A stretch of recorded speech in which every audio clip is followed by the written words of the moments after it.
Colombia, década de 1000, en una familia pobre y desestructurada, nació un niño que, años más tarde, sería conocido como uno de los peores asesinos seriales de la historia de la humanidad.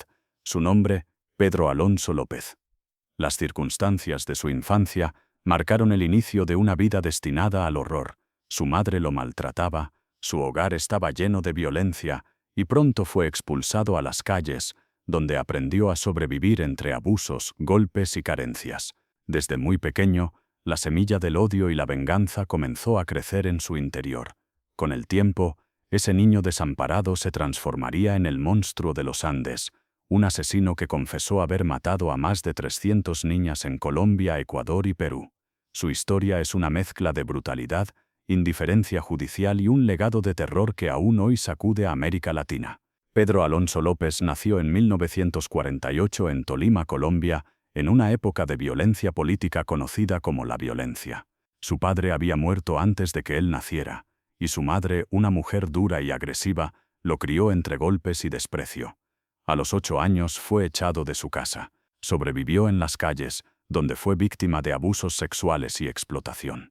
Estas experiencias, lejos de destruirlo, sembraron en él una furia que más tarde transformaría en crímenes indescriptibles.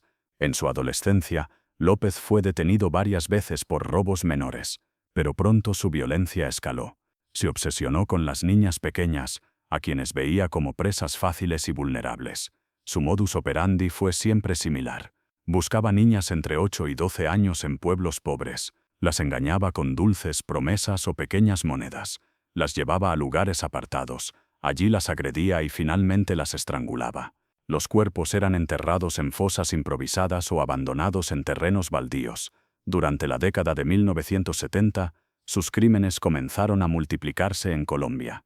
Pero cuando la presión policial aumentó, huyó a Ecuador y Perú, donde continuó con su ola de asesinatos. En total, Pedro Alonso López confesó más de 300 asesinatos, 10 niñas en Ecuador. Si bien nunca se comprobó la cifra exacta, las autoridades confirmaron al menos decenas de casos con pruebas sólidas. La magnitud de sus crímenes lo convirtió en uno de los mayores asesinos seriales de la historia mundial. En 1980, fue detenido en Ecuador tras un intento fallido de secuestrar a una niña. Durante los interrogatorios, confesó fríamente sus crímenes. Llevó a la policía a fosas comunes donde recuperaron múltiples cadáveres. La prensa internacional bautizó el caso como el del monstruo de los Andes, un hombre aparentemente normal que escondía la mente más oscura y perversa de América Latina. En Ecuador, fue juzgado y condenado por el asesinato de 53 niñas comprobadas. Recibió una sentencia de apenas 16 años de prisión, la pena máxima en ese país en ese momento. Tras cumplir su condena, fue deportado a Colombia, donde pasó un tiempo en un hospital psiquiátrico. Sin embargo, sorprendentemente, fue liberado en los años 90. Desde entonces, su paradero es un misterio. Algunos informes aseguran que volvió a asesinar, otros que desapareció entre las sombras.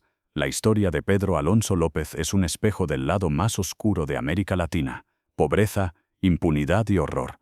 Su figura sigue siendo un recordatorio de lo vulnerable que puede ser una sociedad cuando las instituciones fallan. ¿Fue realmente el asesino más prolífico de la historia o una exageración mediática?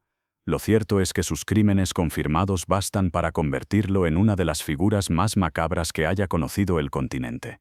¿Tú qué opinas? ¿Pedro Alonso López fue un monstruo producto de su infancia de violencia o un mal puro que jamás debió caminar libre? Déjalo en los comentarios y no olvides suscribirte a Dossier Criminal para descubrir más historias reales de crímenes y misterios del mundo.